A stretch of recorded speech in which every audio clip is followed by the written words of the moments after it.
What are we talking about? I don't know. Oh.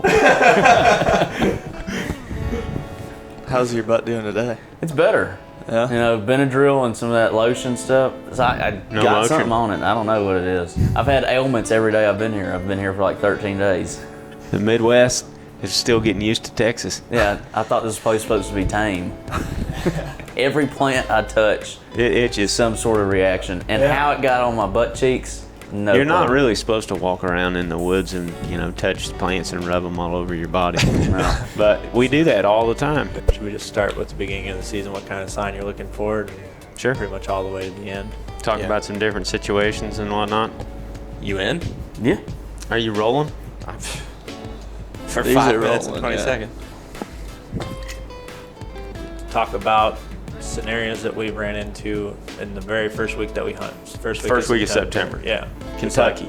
Yeah. Like, what kind of sign are you looking for that time of year? Because it's like a rub that time of year. It doesn't exist. If it does, it's like if you get into those first couple days of September, if you find rubs, it's like, well, they're here right now. Like, literally sure. within the last couple days, they probably shed their velvet. Like, they're We here found that right in now. North Dakota, remember? I mean, we found it here. That ridge, if you could hunt back there in September when those acorns must have been dropping, it was just blitzed with sign Oh, from yeah, I a bachelor remember. group of bucks. Yeah. Just like torch. There must have been like, I don't know how many bucks in there, but it was like all rubbed up. So I think just talk about that. Me and Jake found piles of sign on that ridge. I mean, droppings and rubs that weren't old rubs. And what I mean by old rubs is like more than a year old. These were fresh, but they weren't yesterday They're like fresh. the first week of September, it seemed like. Yeah, we were there 3 weeks after they laid Yeah. the sign down. And it was like, man, some of the turds we're finding and the droppings on the ground were a little dry. They weren't real moist. And you could just tell that they were in there thick for a couple weeks, but it had been a couple weeks since they'd left because nothing was like It was just like there's some big oak trees. I Yep. imagine there was just a ton of acorns dropping fresh Well, that's while a they were good in there. that's a good like sidebar here. Early season, first 2 weeks of September, as they're dropping their velvet, you're getting rubs that are occurring when they're rubbing their velvet off. I have a great example of that from Nebraska. I was hunting with Logan, and we had been seeing a buck in velvet. And we had bumped him. We actually bumped him on the road. He jumped down the road, and that's how we located him. We bumped him again walking back in there to glass one day, and then we figured he just went further back in there because that's what he was doing. We just kept seeing him further back in, and we ended up making this loop, and we didn't see him. And we were going through some cover, and we found this rub. It was September 5th. Fresh rub. Still wet. And it's like, dude, he was in velvet. Like, it's got to be him. He was in velvet yesterday. No, he's not. This had to have been, like, now. Right. So we start moving up, and we're moving, and we kind of pop over into this bowl where there's a little bit taller grass, some cattails. And we're standing there kind of looking at it, not serious enough. Just didn't think it was enough cover. And all of a sudden, this fawn comes running out of the cover. She's just running right out. She sees us and, like, runs, and then all of a sudden deer start blowing. And it was like, man, there's so many deer right here. That fresh rub's right there. And we just sat down. And sure enough, like 20 minutes later, he just stood up and looked around. And it was the same buck out of velvet. Yep. It's like, that time of the year, it's like, the rubs are going to be the freshest. Rubs if you are find real a rub, important. he might be there right now. He And might. in that situation, he was there that day. Like, he probably walked that edge, made that rub, and went and bedded. And you just got to like we also walked remember, into it. early September, they're still bachelored up a lot of times. So if you find, I would rather find like one or two super fresh rubs, maybe with even a little blood on it from the velvet. And, Because that honestly, could it mean seemed there's like- not one buck in there. That could mean there's a bunch of them in there. And small, like big bucks, Greg's rub here. small trees that time of year. It seems like more often just to get that velvet out too. So like, you don't be looking at a small rub and being like, oh, it's a little buck. Like, Right. They get up and like Yeah. some of those young willows where it's just like 20 little willows and they just start trashing their antlers through stuff like that. Yeah. I feel like that's when Dylan and I were in Missouri that time. That's a good example. Shot that buck. That was just a bottom and had just a pile of tracks where they were coming out to those cucklebur leaves or whatever and eating on them. But then we just followed up the ridge and started finding rubs on trees like that big, and just would find one every once in a while. And there was white oaks dropping acorns and stuff. and then we set up on that. And Yeah, you see, you're timing the food right there too, Yeah, I think because the that's important. acorns are in that particular situation are just falling. yeah, So those rubs that you're finding, they may even be, they may even still have some moisture in the bark because they're not very old, or there might be some blood from the velvet or whatever. And then you've got fresh droppings on the ground. That's what I'm looking for like acorn sign. It's like you can see the feeding sign. You can see and just look at the tree, see how many acorns are left in the tree. Listen, stand around for 15 minutes. See if you can hear them actively dropping out of the tree. And then if you find that fresh, like droppings in there, that fresh feeding seems sign like where a they've lot been of times digging you in the can ground. see like leaves all moved out of the way too. Right. That's when Were Those are the what we saw a details you're lot. looking for. Were those deer that you guys killed bedded in the bottoms, do you think, in Missouri that year? Were they bedded up on the ridges or both? I don't know. That one came up a steep side hill, so he might have been in the bottom and came running up, or he could have been right on that side hill laying there. They'll bed on the tops of those bluffs or right over the edge of those rocks on those little, like on the dirt right where it goes into the bottom where it's a little bit cooler, Yeah. where they're in the shade. I mean, Because the wind was coming from the ridge going out over the bottom, so he could have been laying with the wind coming over his back, looking over the bottom right there. Yeah. But that's just one scenario. I was thinking we used the browse line of the beans in early September in Kentucky. Like, what we started noticing about a week into that trip was that we weren't finding a lot of rubs because in Kentucky, all those bucks were still in velvet. That one bachelor group that we were hunting, where I killed that one out of, all those bucks were in velvet, weren't they? Yeah, I think every they one all of them. were. So there was no rubs. We just found some big tracks, and then we looked over this giant bean field. It's like, I don't know how big, but it's a mile long. Yeah. But at one end of that bean field is the shaded side in the afternoon. It's wooded all around it, but on one end of it, about 4 in the afternoon, the sun falls below the tree line. Obviously, the leaves are still on in early September. It's basically late summer. So that whole side of the field is getting shaded before the rest of it. And you could see the browse line on that side of the field was much heavier than it was in other areas of the field, because the bucks are trying to stay cool. There was permanent water also right there, which helped. But those That's bucks a were cool coming out insight. on the shady side of that bean field, and they were feeding up and down those, the last Yeah, 40 they rows probably of were beans. never going very far from that field perimeter at all. No. It didn't seem like. It's just like they're just pretty much working. They got everything they need right there. That field was so huge, and there's a nice buffer of just like native grasses around some of it, if I remember right. There was. And then that creek was right there, so like they had everything they needed within 100 yards. You could look in the middle of that field, and those beans were waist high. And you could see the leaves on them, but when you went to the edge of it, they were like knee high to ankle high, and you could just see where it looked like you took a mower and just Well, cut them off. Snipped them off. They just nipped them off. Wasn't that one that Jordan Barnes saw? Wasn't that one just bedded right out in the bean He field? was. Yeah, he Yeah, was a right lot of in them there will do walking. that. The beans were so tall down there, especially. I mean, they'll do it throughout the country. It seems I've like. seen Yep. it here a lot. A lot of times. Yeah. Yeah. If you got a pond and a couple of trees in a bean field that's waist high, like bucks will live out there. Oh, You yeah. got to think they may move out into those bean fields at the end of July and stay there until the middle of September. Yeah. That's 2 months out of the year they may live out there. The one thing that I think also helps, you mentioned the trees, is a bunch of diversity in something like a waterway too. Like if you've got a little bit of water, like a pond or something in the middle of the field, generally that will create more diversity. But the places that are those little patches but have a bunch of diversity, like it's Yeah. just like everything else. It's just Well, a I mean, they little don't need micro to scale. leave. They don't. Yeah. They don't need to walk a half mile to get water. They can feed on beans. They can be lazy. They can drink. They can be in the shade. It's like they the can buck stay you shot cool. in North Dakota.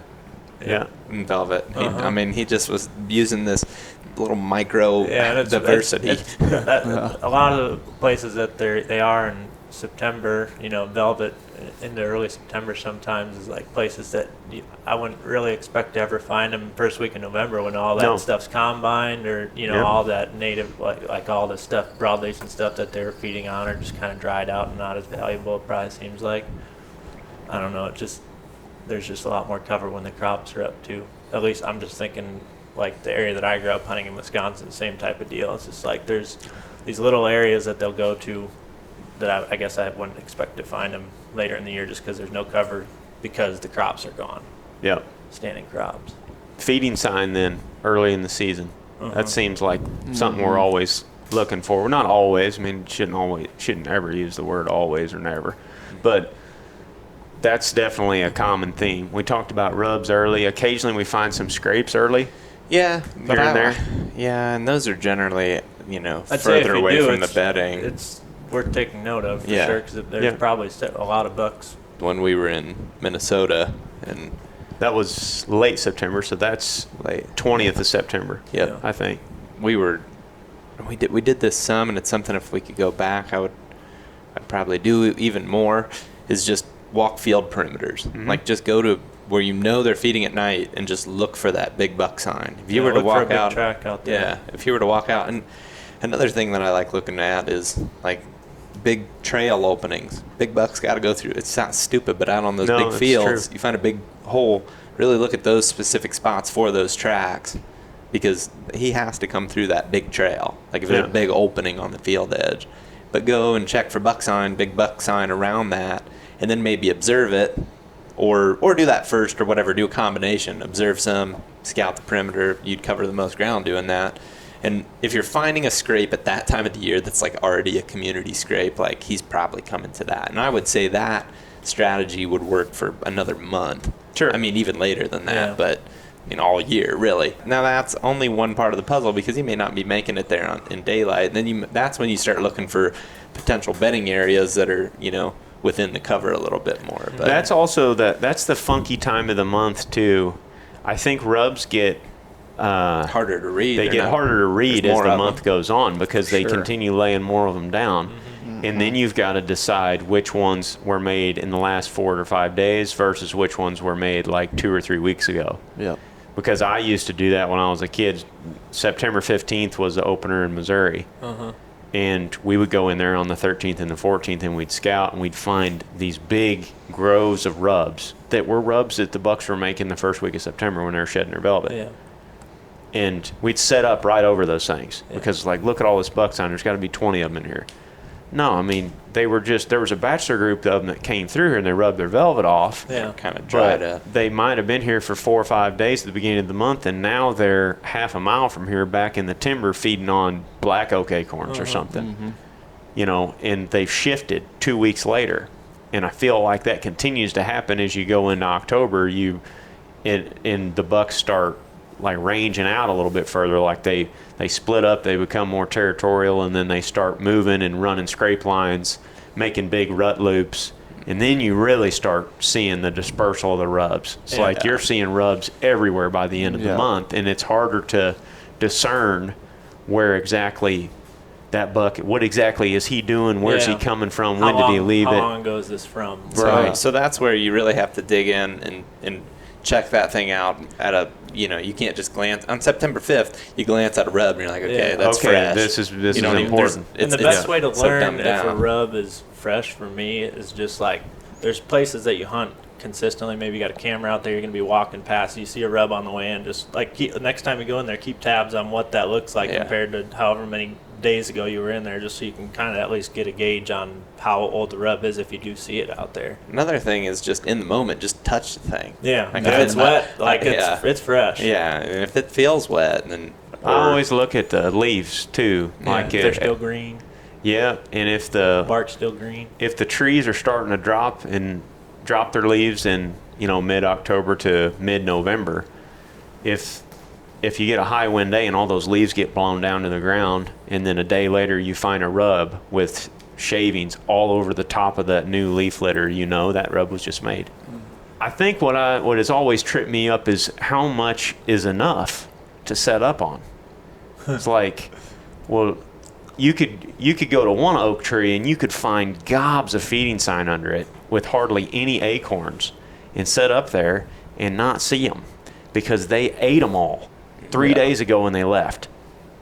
But if you get to one that is still dropping them, and like as you're standing there, the thing is raining them, and there's fresh droppings on the ground, maybe not a lot, but some, you could sit there and you might have 4 or 5 deer come in underneath that tree before dark. It's hard to know exactly, but that's what's always tripped me up is how much is enough. What do you need to see? Is it one rub, or do you need to see a bunch of different tracks? Or that's a hard one.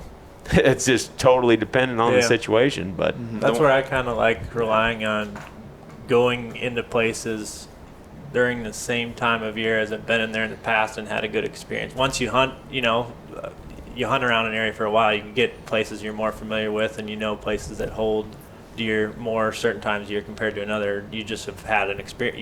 You can think back on an experience where I know I spooked a buck right here this time of year. Just get to the edge where you can see that and just watch it for a little bit. And like get on the sign, the best sign you can find around the perimeter of that, whichever way you think the deer are moving, and just get on a good scrape as close to the bedding as I think I possibly can. I like waiting for conditions. Sorry, Ted, go ahead. I'll talk about this. I was going to say, point in a when minute. Gooch and I went in there here on October 1st into that spot, it was just, we saw one big track down in the drainage below this ridge that we were popping up on, and then there was one rub. And it wasn't like, holy crap, that's really fresh or anything. But then we got up there and saw that rub, then we popped up on the flat, and it was just like, you could just see the whole thing was just completely tore up, with all the leaves removed and everything. Feeding sign. Feeding sign. That's why we set up there, and we were like, well, we'll set up here and try this, and then if this doesn't work, tomorrow we'll move in there a little bit further. It worked. Yeah. You guys saw like 3 or 4 bucks and several does, and shot a nice buck. And then, but I feel like around here, especially when we find sign like that, it's like you just got to set up almost on it and then keep going in. Yeah, because that's the same thing that happened when Dad and I shot that muzzleloader buck. It was like we got to the top of that field, which is the first field that you come to, and it's like not far from the parking lot. Yeah, I mean, it's easy you walk to get up to. there, and it's super easy walk. Yeah. And we got up there, and like all these honeysuckle bushes were just tore up, and there was like some little scrape, but it was all super dry. And I remember Dad was like, well, let's just set up here. And I'm like, I don't know. I'm like, this stuff is all looks old. I don't know. Yeah, you can't tell if it looks like it's fresh or not. And he's like, well, let's just try it. And I'm like, all right. And I was standing there the whole time. I'm like, this ain't the spot. I was like, dang it. But we sat there anyway. And then we big ended buck up came out. A really big buck came out, actually. Man, that being one of the more decent ones we've ever laid eyes on. It's good not to go too far. Yeah. Waiting for the right conditions to look at fresh sign is also real important. Yeah. Because in your situation you were just talking about, Ted, you didn't know for sure if it was fresh because it'd been so dry. You made the right call, obviously, by just staying there. But if you do have the advantage of a rainy, wet day and are able to get out the following day or the day after that, you can pick up on a lot that just happened. Yeah. That buck that I'm talking about in the CRP grass was another one of those situations where there was not very many deer. Or it's like 2 tracks that we saw. That's it. 2 big tracks, no other sign. And we Which still one's didn't. this? The really big one where He we was were. drawn back on the ground. We were going in to set up, but we were Oh, about to yeah, get on. right. okay. In the pin oaks. Yeah. Yeah. I And it was remember just now. so thick. He was like at 10 yards, and how he was It was big. raining on the way in that day, was it not? It was. It rained the day before that. It had actually flooded. Because remember that we had to go Yeah. in almost over our boots to get back in there. And we got So all we're the- not expecting to see a lot of sign, really. It's No. just like we saw the 2 tracks. We're like, holy crap, this is fresh. Like, and we got to the closest place that we thought we could set up there. We went up the hill. How far from those 2 fresh tracks? 40 that we found? yards. And we're This gonna is set the up. middle of October, isn't it? Yeah, I early in said, the holy afternoon. crap. But that was That's a lot. it was so damp that day that a bobcat just came like sneaking by us. Really? Like 20, and he definitely didn't see that we were there before we saw him. Like that's how quiet. We got of a back day in you there, could and be out there was some red oaks dropping acorns along the edge of the water where you could see deer had been a little bit. But like he said, it had just rained. It hadn't, like it just quit. Yeah. Not that long before that. And definitely no buck tracks. We No. had seen some doe tracks, but We no got buck on that tracks. trail that goes right up that transition of that CRP grass and pin oaks. And that one trail, it goes from the public land over to the private. And we hit that thing, and there was a big set coming, and there was a big set Like going. right where they cross those drainages, he Yeah. he lifted off one side if I remember right, and you could see where he landed on the other. And just you like could see where he deep. came back, Yeah. and it was the same big track. And you think that's Big Boy? You think that Yes. was him? I Yeah. imagine. So it was I mean, smoking fresh. Very fresh. yeah, like we were following the way that he walked back up in there to bed on that ridge that morning. It seemed like. It might not have been. There could have been another buck in Yeah. there, but there wasn't a ton of sign. No, it didn't seem like it. Wasn't a lot of rubs I mean, there or definitely anything. could have been. It just seemed like maybe he was just back in there when we followed him back in there. To Yeah, me. like he had just showed up in the last couple days, or he was the only buck in there keeping the rest of them run And out. wasn't rubbing even. He wasn't rubbing. Honestly, he but might that- have just got pushed up in there that day because, like you said, there had been Water so much come rain. He up. might have been down in that bottom, and Yeah. then all of a sudden that day, it's like, oh, I can't go to the usual spot. It's like underwater. That's Yeah, right. that's He was true. up on that That's ridge. true. But that was another example where we didn't have much to go on. It was one big set of tracks, and it was real fresh.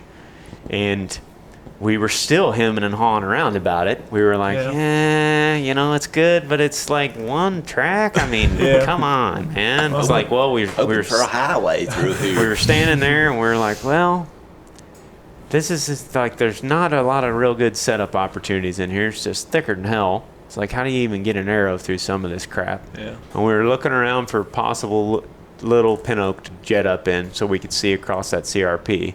And then we looked down, and there he was. He was just walking across the middle of it at 3 p.m, going for those acorns.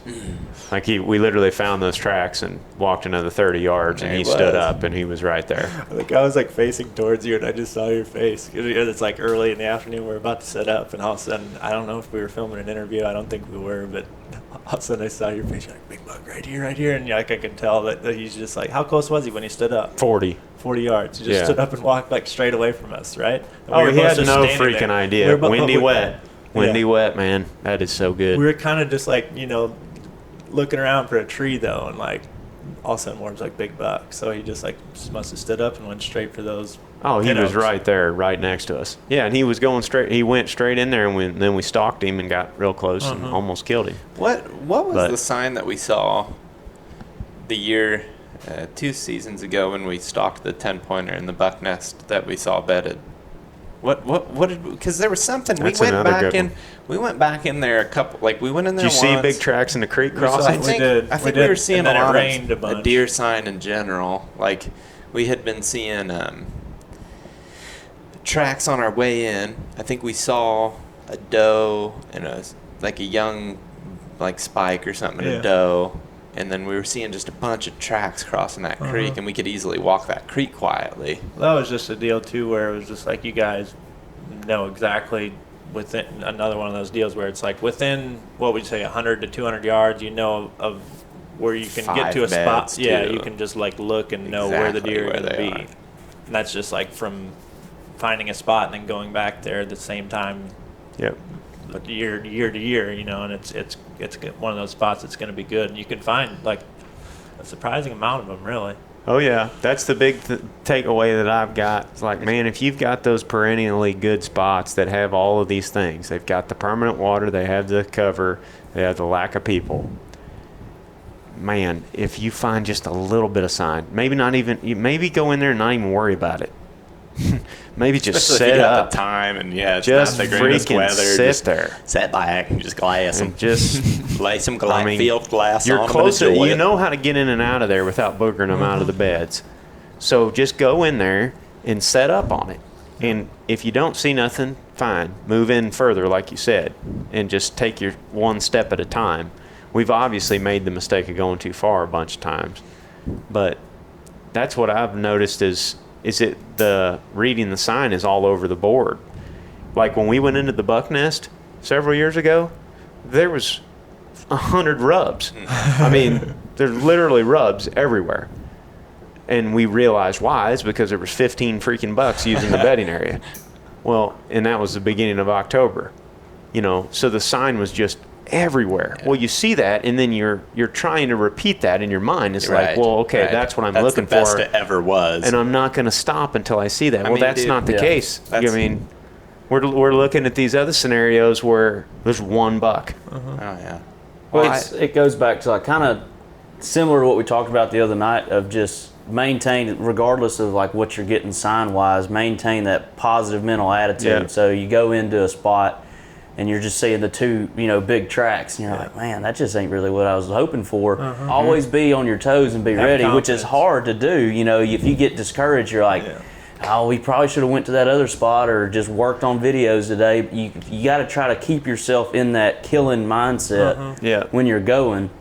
It's like, y'all went there and you said that sign was all dried up, but y'all ended up seeing a huge buck. But They I mean, killed just him. that's the tough thing. You find this sign, from what I'm hearing y'all say, but you're there, so you're committed. I Yeah. mean, you're not just gonna Right. dip out and go somewhere else. So you're there, you might as well hunt it. So you got to try to stay in that killing mindset. But that's the more way time that easier goes said than on, done. It's like the more I at least try to be somewhat like, even if you're just stopping and taking a break somewhere, I just I like a knock an arrow. I try to knock. I don't do this every time, but the more time it goes on, the more I try to do it every time. It's just like, if you're gonna take a break, just set up, like, be in a spot where you got some cover just in case a deer shows up. Like, you never know when it might happen. Oh, no, you don't know. And have your little lanes picked out, even in that stupid spot that you're sitting there. That's something I do a lot more than as time goes on than I did when I was younger. Yeah. But let's wrap this up, and then we'll do another one some other time about rut sign, because we didn't even really get into sign like scrapes in late October. We could just do a part 2 as soon as we take a bathroom break. Okay, that's good. Well, that's early season sign and what to do with it, I guess.